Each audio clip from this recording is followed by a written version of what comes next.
Hello and welcome to Wellness Shots with Jewel episode 2. Unfortunately, the technology did not let us go live, so no problem. We got this. We are recording this this interview, and then we will post it on social media in my Plant Superpowers Facebook group and on YouTube. Today on this show, I have a special guest, Dr. Nate Gershfeld. Welcome, Dr. Gershfeld. It's so nice to see you with us today. It's a pleasure to be here, Jewel. Thanks for having me. Could you just tell our viewers a little bit about yourself? Sure. Yeah, I run a fasting clinic called the Fasting Escape, and it's a very private, safe haven for optimizing health. So people come here from all over the world. They're looking to get a reset, get a reboot, get some momentum back with regards to their health goals, and learn how to do it. Or if they already know how to do it, it's just a safe haven for them to come and do it. So we offer a whole plant foods diet, free of salt, oil, sugar, alcohol, coffee, and flour.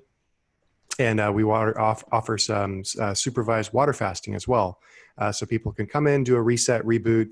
Oftentimes, a short water fast can be very good, but a longer fast can also be helpful for people suffering from conditions like high blood pressure, insulin resistance, so type 2 diabetes, prediabetes, overweight, and some autoimmune conditions, including psoriasis, eczema, arthritis, and many other things. But the biggest thing is that we're dealing with conditions that are due to dietary excess. So when people are eating lots of rich foods over a long period of time, then that accumulates in their body in certain ways and it causes some disease processes, many of which people are dying from or suffering from today. And so Fasting Escape is a place to go where we can walk you back from that journey and reverse some of the things, have your body reverse some of those diseases through healthy diet, sleep, exercise, and then kind of help you design a plan for you to go back home so you can continue it. Thank you. How is it? Well, the thing on everyone's minds right now is COVID-19. So where is fasting is coming in place with this pandemic that we have?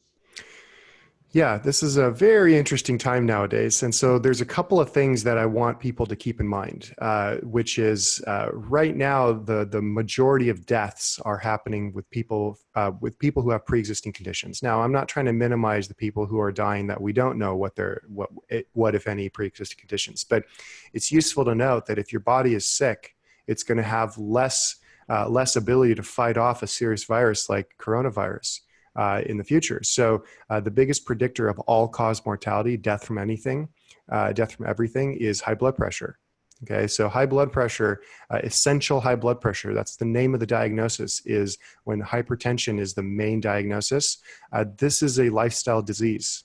Okay, this is caused by high salt, high amounts of rich foods and refined foods in the diet over time. And so if you have high blood pressure, you're at far higher risk of dying from anything, including the coronavirus and the disease caused by COVID-19. You're at significantly higher risk. So, and I believe yesterday I read some of the updates with the coronavirus. They're saying 46% of Americans have high blood pressure at this point. So that's a pretty serious thing to keep in mind.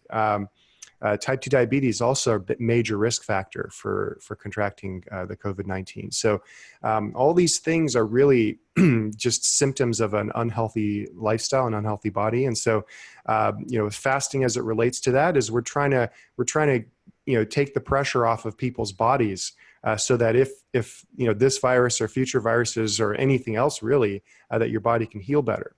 The second thing you want to keep in mind is in general, when you have any acute illness, your body loses its desire for food. Okay, so it loses its hunger. You're not really that hungry for any food. And this is your body's natural innate mechanism to want to fast in face of an acute illness. Now, am I saying that fasting should be used as a cure for coronavirus? No, that's not what I'm saying. But what I'm saying is that we can learn some things from how people respond to acute illnesses. When you have pets, for example, and they get sick, they don't eat.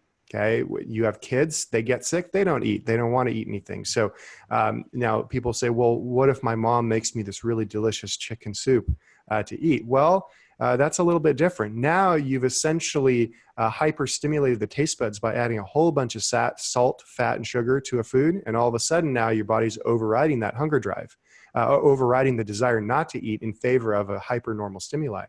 So if you start to reduce if your desires for whole natural foods are reduced, this is a signal from your body that either it's time to fast or you got to wait for the whole natural foods to taste really good.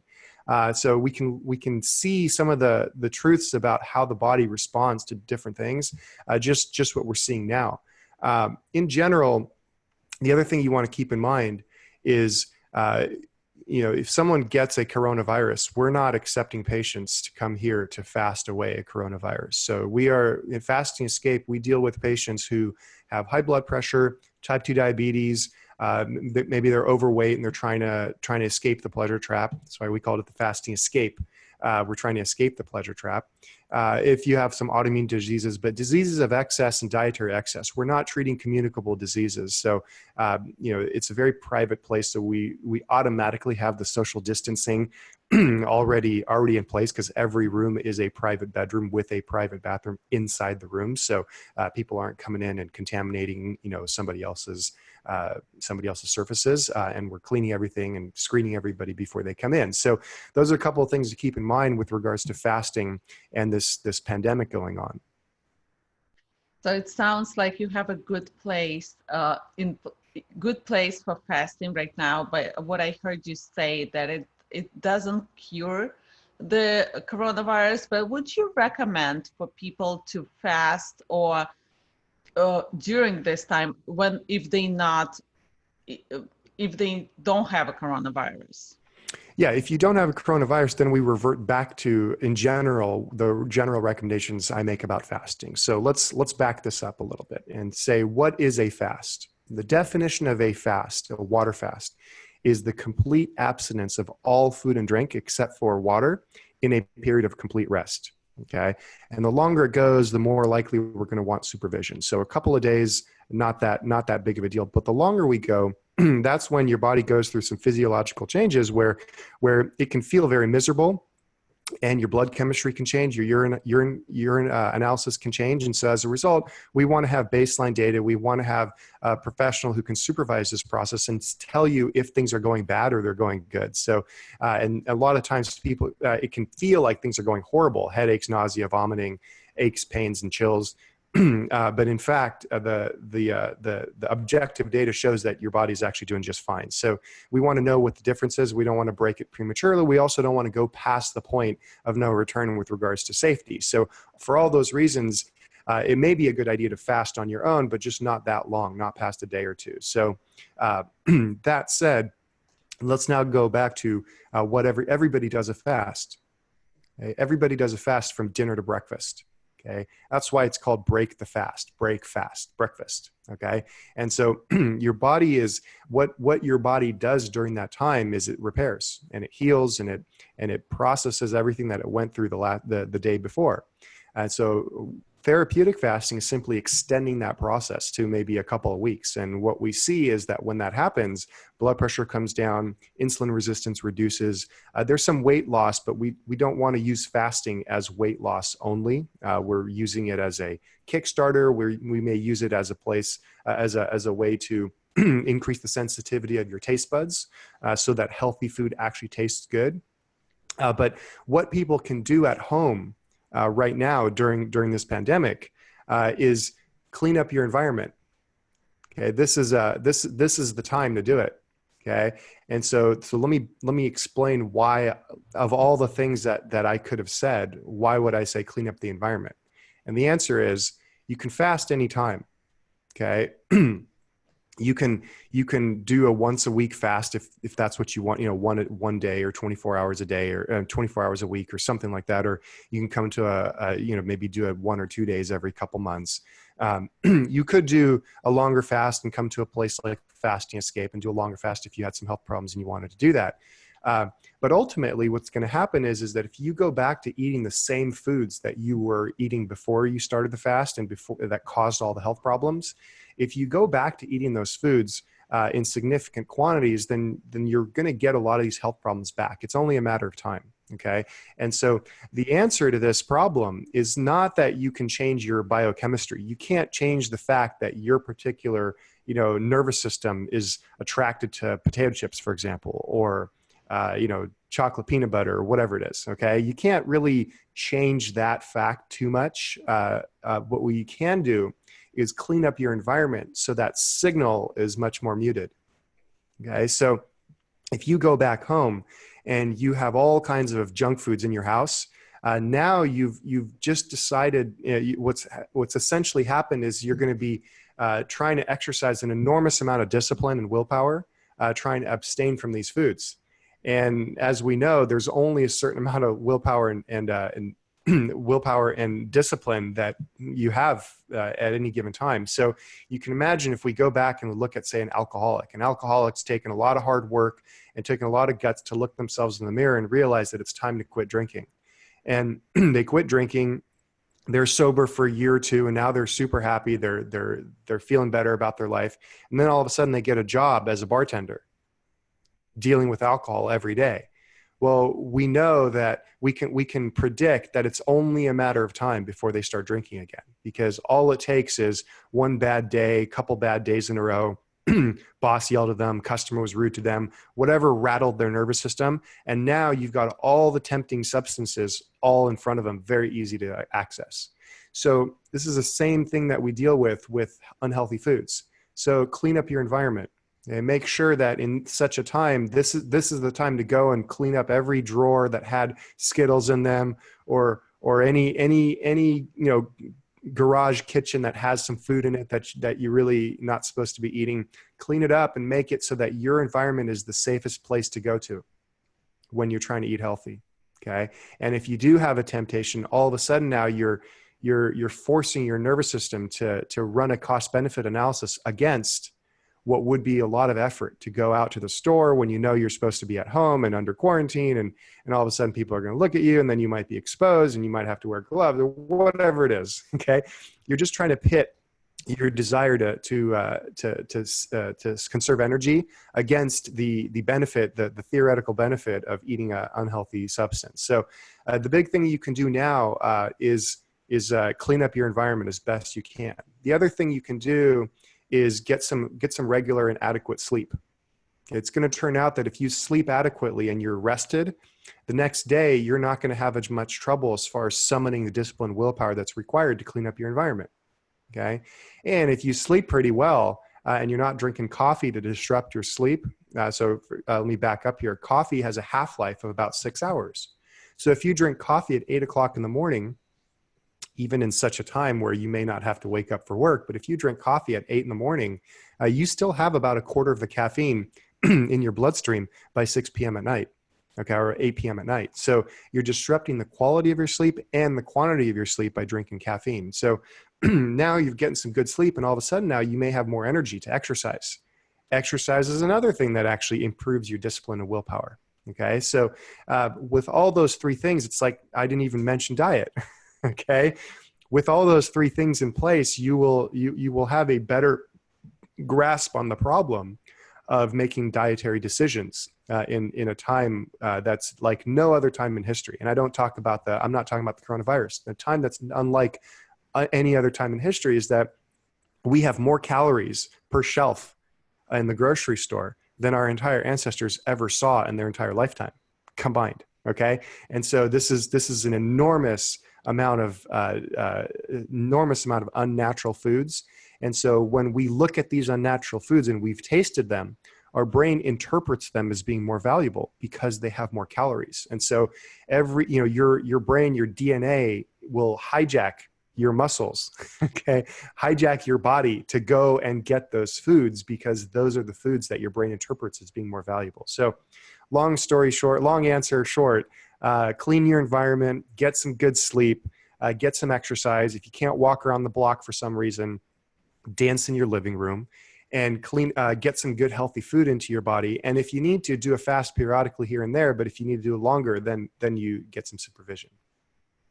Thank you. Thank you so much. All those great points. What I hear you say, like clean your environment. Now is the time to really look at everything you have in your house, since we are all locked in the house, and see if this is working for you, if this is healthy or not, and if it boosts your immune system or it has a detrimental effect on your immune system. So throw out all the chips, throw out all the candies. Don't drink alcohol, especially right now, because Yeah. it's really bad for the immune system. And exercise, like dance in the living room. I also do jumping jacks every now and then. So do something active. So, and of course, sleep. We stuck at home. We can get our sleep back together. So, my question for you, are there any extra precautions you implemented in your facility during this time? Yeah, I mean, I screen every patient coming in. So this is no different. Now we're just screening people to make sure they haven't traveled out of the country for a significant period of time. And if they came back, what was their situation? They're checking symptoms, we're checking temperature. I mean, we're checking everybody just like a normal exam when they come here. And every room is private. So everything is, appropriately distanced automatically. Every room is, it's a large house. And everything is done. It's always been. We clean it every day. We make sure that everything is sanitized, especially in the kitchen area where we're preparing food. People are fasting, and a lot of times people are staying for a couple weeks on their own anyway, 2-3 weeks. So in that case, they're essentially self-quarantined, self-isolated. But yeah, we do follow precautions to make sure that nothing's coming in if it doesn't need to be. But the main thing is that we're screening people out and make sure they don't have communicable diseases, and that we're taking care of people that have the chronic diseases like high blood pressure, type 2 diabetes, things like that. And I bet you have plenty of sanitizers, plenty of toilet paper, and plenty of everything, Yeah. and vegetables and fruits, of course. Yeah. Awesome. Thank you so much. And just want to ask you to share how people can find you. Yeah, if the main place is if you go to fastingescape.com, there's a little picture of the description of the place, and then underneath there is a little button that says "Take a tour of Fasting Escape," and that takes us through a kind of a tour of what the program is all about. And at any point though, you can click up and go to registration, and that will open up a window where you can, if you're thinking of doing a fast here, and you've got some questions about it, you can either just give me a call straight away, or you can schedule a phone consult so we don't have to play any phone tag. Schedule a phone consult, a free phone consult, about 20 minutes or so, and then we can coordinate when that happens, and then I'll be able to talk to you and just see whether or not fasting it can be a good solution for what you're dealing with. Thank you. Thank you so much. And thank you all the viewers for watching this video. Again, I apologize for the technical difficulties. It was supposed to be live in Plant Superpowers Facebook group, but I am sharing it with you in a recording way. So thank you. It was a pleasure. We know sometimes technology doesn't always listen. So it's been a pleasure being on, Jewel. Thank you for having me. Thank you everybody for listening.